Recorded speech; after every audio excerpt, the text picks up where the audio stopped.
Okay guys, welcome back. You are watching the STPL. Rapid is back and his audio is fixed, and we just saw True Touch take down Ghosts at the 6-minute mark again, Rapid. We can't make it past that. It's the biggest gatekeeper in StarCraft. Like, can you survive against whatever crazy, dumb, stupid all-in is happening? For Ghost, the answer was no. And for True Touch, you know, what a god. He puts another win on the board for NetWars, and I mean, that with wins like that, I mean, you're starting to get deep through the roster of both teams. So I don't really know exactly what to expect from their next upcoming players.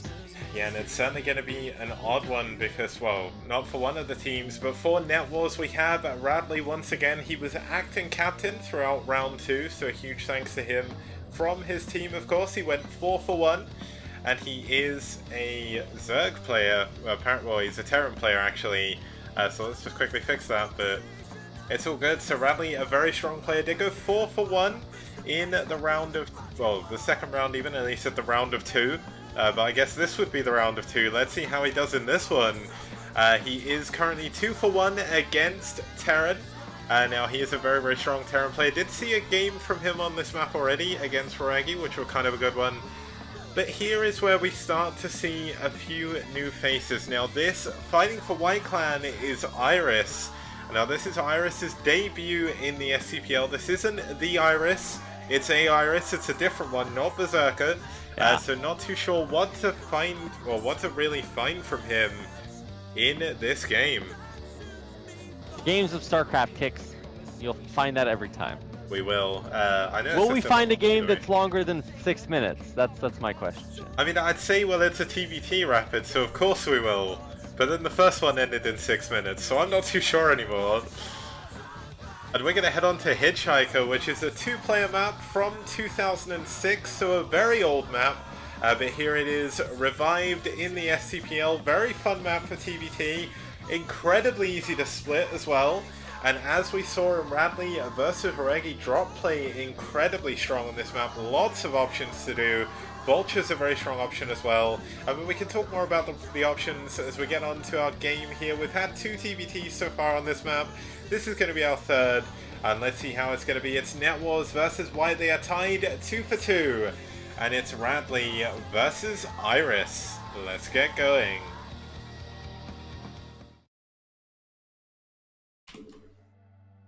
Now, I mean, we've seen so far out of this guy in the... Well, actually, no, I'm introducing the wrong player first. But either way, in the top left corner, we're going to have the Purple Protoss... Oh, wow, it's such an alliteration, I won't say it again. Purple Terran fighting for White. It's going to be IriS. That's right. And down in the bottom right-hand corner, this is, well, it says J.E. Rayner, but it's Radley. Radley Young, that is playing for White. So it should be really exciting. You know, we've already had 1 TBT today, and that was a BBS. So hopefully this game does get past the 6-minute mark. And I would say that on Hitchhiker, you can absolutely split the map and have longer games, but a lot of times it kind of devolves into crazy drop play before then.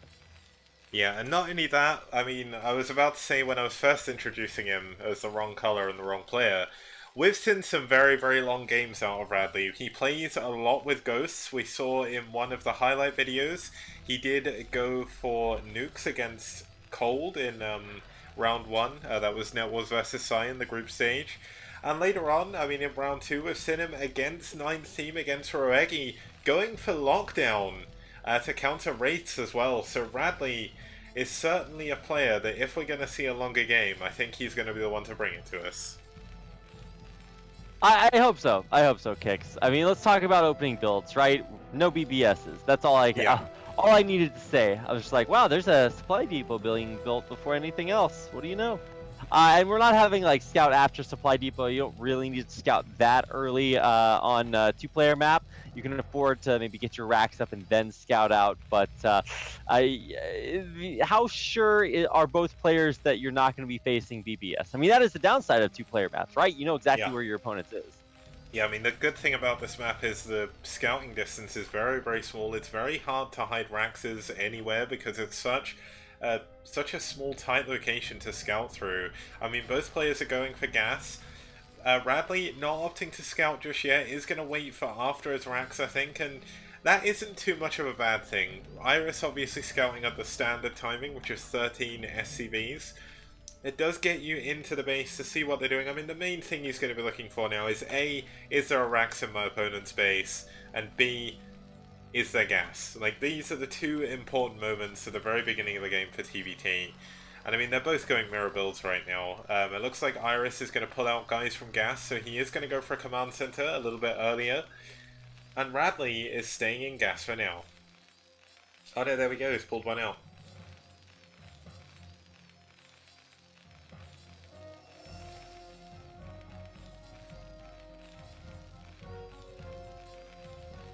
I mean, we're going to have Radley finally getting that scout off, of course. The SCV from IriS in the main of Radley. Radley doesn't look like he's overreacting. He's going to build a Marine. It looks like he was actually going to skip Marines, which is a very difficult thing to do. A very risky thing to do as well, yeah. Pro players not building things that they should. Tell me more, Kicks. Always nice to see them kind of eking out every tiny little advantage. Whereas, for Radley, he is still pumping Marines, obviously. And, maybe he could have cut those corners, but this will allow him to clear out the SCV scouting a little bit ahead of schedule. Yeah, but the thing is, this, I mean, I didn't go into this too much in the map analysis. Kind of did that a bit quickly, but there's a big wide open space behind this. Now, I mean, Radley could chase it with his Marines, but it's going to take a million years to find this SCV again. There's a huge amount of space to hide in, and Radley needs to be careful. He can't really afford to send his Marines away from the ramp, just in case there's a big vulture flood. But we see tanks coming out immediately for IriS.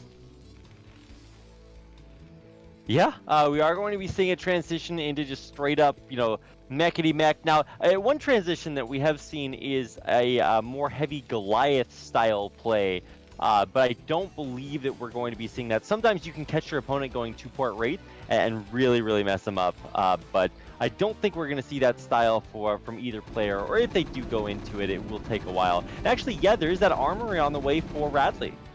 Yeah, now the interesting thing is IriS is going into 2 factories, but he built a tank first. Now the vultures, I mean, they could try and break their way up this ramp, but it'll be a million years. They won't make it in. So Radley's going to be forced to turn back. He does have one less factory, but he is going to be able to add that armory, as you said. No starports coming up for either player just yet. And we see IriS with a much quicker... Oh, actually, Radley's hiding his command center in the 6 o'clock as well. So both of them going into an expansion. Yeah, that is true. But IriS is way faster, so yeah, big victory there. IriS's expansion is faster, his second factory is faster. Really just basically everything that IriS is doing is just a little bit faster than Radley. And this all comes back to the fact we did see the 2 Marines and 2 Vultures coming out from Radley. Those cut corners really did help. And IriS has proven that as long as you get a single tank, no matter how many factories your opponent has, they're not going to break up your ramp. And he's got 2 tanks now, he is perfectly safe. He didn't transfer his SCVs right away, that's a bit of a weird decision by IriS. He's not even building an SCV over there either. I think he's just not really too sure where the units of Radley are, but he's going to be able to see that there's a command center coming in now, and that's going to make him feel a little bit safer. And there we go, the SCVs are transferring.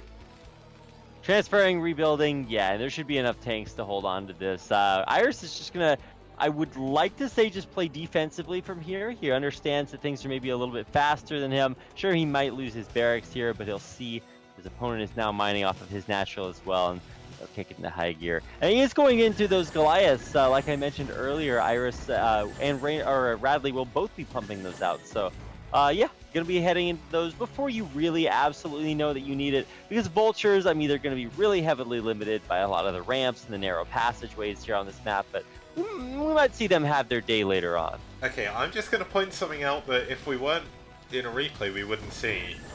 Radley has gone double armory, which you'd see normally.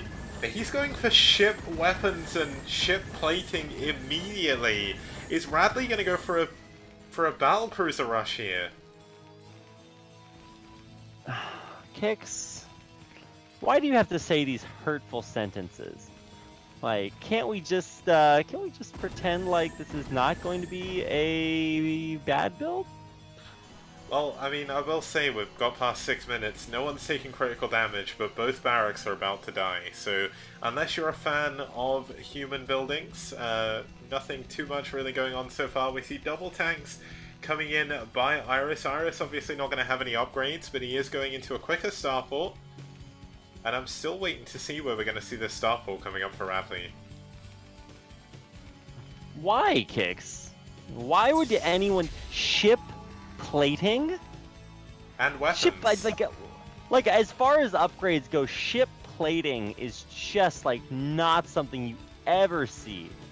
It is when you go battle cruisers. It's really good against well, Goliaths, yes, yeah, okay, Kix, but like the rush, okay, I get it. I'm not, you know, like trashing on ship plating specifically. This is just like super weird, so I don't really know what to expect here. This is certainly anomalous. So, you know, anybody out there is like, well, you know, when you're going BC rushes in the finals of the tournament, yeah, I really want to just do it this way. I'm like, okay, my dude, like, thank you for really locking that one down for me. Let me just enjoy the fact that this is actually super weird, and I'm actually really excited to see if Radley can catch IriS off guard, because guaranteed this is not what IriS is expecting. And yeah, sure, he might actually scan and see it ahead of time. I haven't actually been paying attention to the scan energy or where that information is coming from, but yeah, this is just going to be a little weird.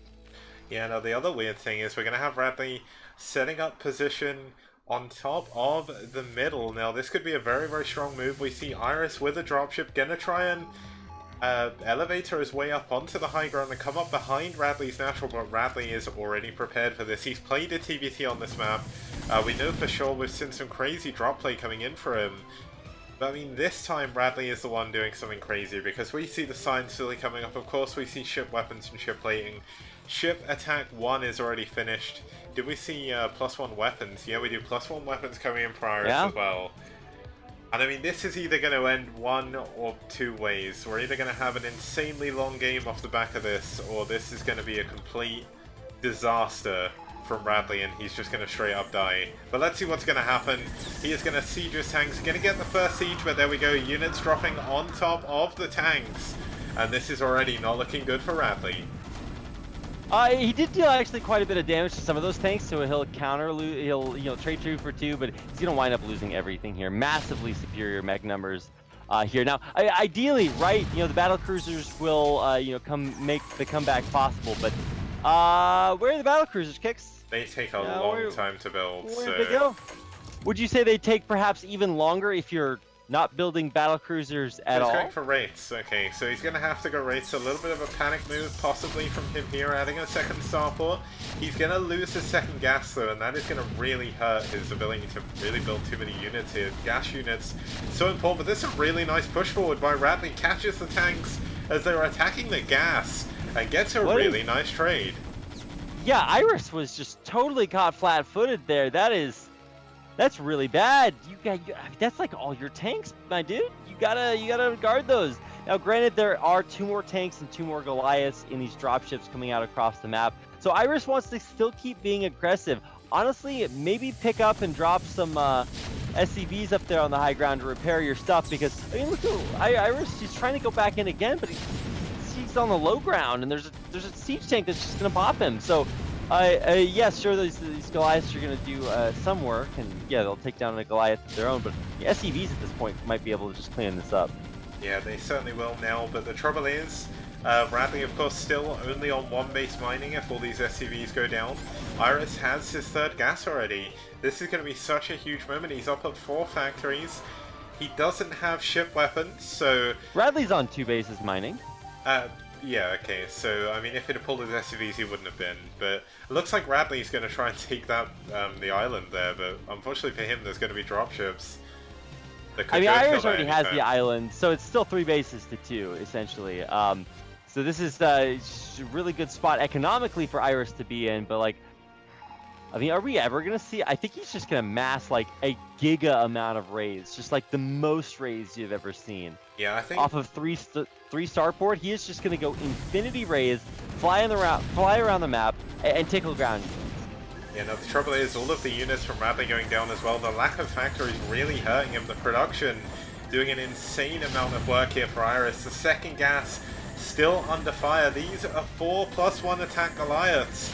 And there's not that many Wraiths at the moment. I mean, he's trying to pull them up, trying to get Cloak. He does have Cloak finished, but he's going to lose his gas. And this is such a huge problem for Radley. Now, Radley's going to try and steal as much gas as possible from the island on his opponent's side of the map. But I mean, this natural is going to be under siege very, very shortly. Yeah, I mean, it's a good reaction, right? But eventually, IriS should be able to shut this down just basically instantly. So Yeah. eventually, you got to pull the trigger on these raids, my dude. They're not doing a whole lot by themselves right here. So, though IriS has realized this, right? He's pumping nonstop Goliath. Charon boosters are almost done, and I think at that point, yeah, the jig is up on this this race strat. Yeah, I mean, the one thing Radley could possibly try and go for is to try and snipe the dropships, but the issue is, IriS doesn't have to pick up any units anymore. He's got a good position at this base. We see a scan going down by Radley to see if any dropships come in, and we see that IriS is starting to circle the map with anti-A units. He's building turrets all over the place, and he's going to be in an insanely good position. We see this scan, or sorry, we see the cloak coming in, and I mean, this is a lot of raids. It's 10 raids. They're going to take down the Goliaths here immediately.